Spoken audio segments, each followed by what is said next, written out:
একজন প্রশ্ন করেছেন যে দাদা আমি তো এই মুহূর্তে রাজ্যের বাইরে আছি কিংবা দেশের বাইরে আছি, আর অতি শীঘ্রই এসআইআর শুরু হয়ে যাওয়ার দরুন আমার পক্ষে কাজ ছেড়ে দিয়ে বর্তমানে বাড়ি আসা সম্ভব না। তাহলে এই এসআইআর এ আমি নামটা তুলব কিভাবে? তাদের ক্ষেত্রে বলতে চাই, যারা এই রাজ্যের বাইরে অবস্থান করছেন কিংবা এই ভারতবর্ষের বাইরে অবস্থান করছেন কিন্তু পশ্চিমবঙ্গের আপনি বাসিন্দা, এক্ষেত্রে তাদেরকে বলবো আপনাদের নাম তোলার জন্য দুটো পদ্ধতি রয়েছে।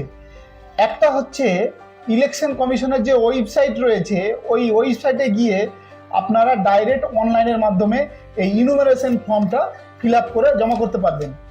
আর যদি মনে হয় আমি তো অতটা পরিমাণে জানি না কিংবা আমার কাছে কোনো সিস্টেম নেই, আমার পক্ষে ইলেকশন কমিশনের ওয়েবসাইটে গিয়ে ফর্ম ফিল আপ করে জমা করা সম্ভব না, যেহেতু আপনি কাজে ব্যস্ত সেহেতু আপনার বাড়ি আসাও সম্ভব না, আর অনলাইনে আপনি ফর্ম ফিল আপ করতেও পারবেন না কিংবা ফর্ম ফিল আপ করতে জানেন না।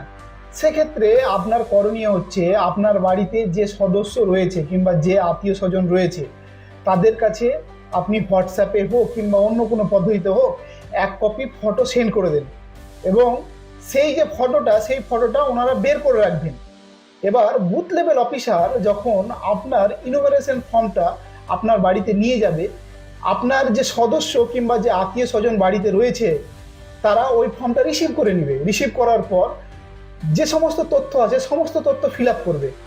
ফিল আপ করে দেওয়ার পর এবার যে সিগনেচারের যে জায়গাটা রয়েছে, এই যে সিগনেচারের যে জায়গাটা রয়েছে, এই সিগনেচারের জায়গায় বাড়ির যে সদস্য রয়েছে সেই সদস্য সিগনেচার করে দেবে, এবং সিগনেচার করে দেওয়ার পর আপনার সঙ্গে তার সম্পর্ক কি, দেখা গেল আপনার বাবা হতে পারে, আপনার মা হতে পারে, আপনার ভাই হতে পারে, কিংবা আপনার স্ত্রী হতে পারে, তাহলে ওখানে লিখে দিবে যে আমি ওনার স্ত্রী হলাম কিংবা আমি আপনার বাবা হলাম কিংবা মা হলাম, সম্পর্কটা লিখে দিবে।